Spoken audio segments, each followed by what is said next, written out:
taking the time to watch this week's Oldtown short. I wonder, when you were a kid, do you remember making shadow animals with a flashlight against a wall? It was fun trying to figure out how to move your fingers to cast a shadow on the wall that looked like something else, wasn't it? You could make a rabbit or a dog, and you could use your imagination to create all kinds of pictures. Though our shadow animals were fun, many times shadows carry with them negative connotations. I guess maybe it's because of the darkness they cast and the unsettling sense of the unknown. When we made shadow animals, we used our imaginations, looking through the eyes of creativity and excitement and the innocence of childhood, to see rabbits and dogs and other fun shapes. But when we look at shadows through the eyes of fear or doubt or uncertainty, our imaginations make us start to wonder about what danger might be lurking in the darkness. Then shadows can look a lot more daunting. This week, we celebrate one of my favorite holidays. Now, you won't find this holiday on a church calendar, though sometimes I think it should be added, because it's a holiday that points out what happens when we allow fear to sneak into our lives.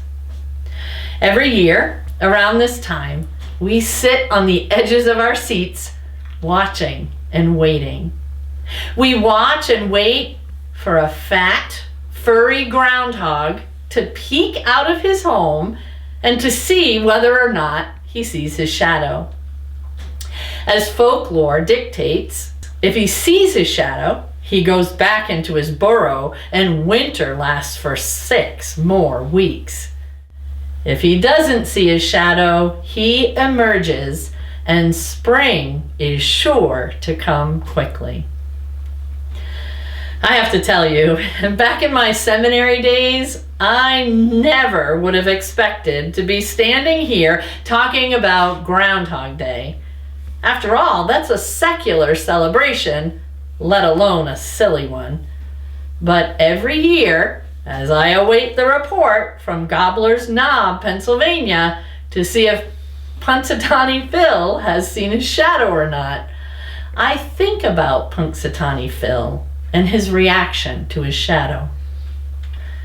Does running away from his shadow help him in any way? Not really, does it? Now we know that his shadow won't hurt him. But Phil doesn't know that. He doesn't understand what his shadow is, and because he doesn't understand it, he assumes that it's something bad, that it's something scary, and that it's something that he should stay away from. I wonder, do you ever face situations like that in your life? Times when you get nervous or afraid because you're facing something new, or because something's changed that you're not used to, or because something sounds bad and fills your heart with fear. My friends, it happens to all of us all the time. And the truth is, we can always try to make the safe choice and be conservative in our decision making. We can weigh all the options and research all of the possible outcomes. But life is full of unknowns, as we've learned a lot about in the last year. And no matter how careful we are, we still find ourselves facing shadows. Shadows of fear and doubt. Shadows of anxiety and worry. Shadows of hopelessness and sorrow. We get a bad report from a doctor. We lose our job or the comfort of a relationship. And we live in fear because of a pandemic. These are all things that stop us in our tracks and fill us with fear, anxiety, and worry, just like the shadow that stops the groundhog. But no matter what struggles or shadows we face, we have the opportunity to look at them through the lens of our childhood selves. We get to see them with creativity and excitement, viewing them in a way that allows us to see teams of doctors and nurses and modern medicine that's going to help us. We see the possibilities of new beginnings that give us a fresh start. And we see that working from home gives us an opportunity to spend more time with loved ones. When we optimistically look at life that way, we see it through the eyes of God.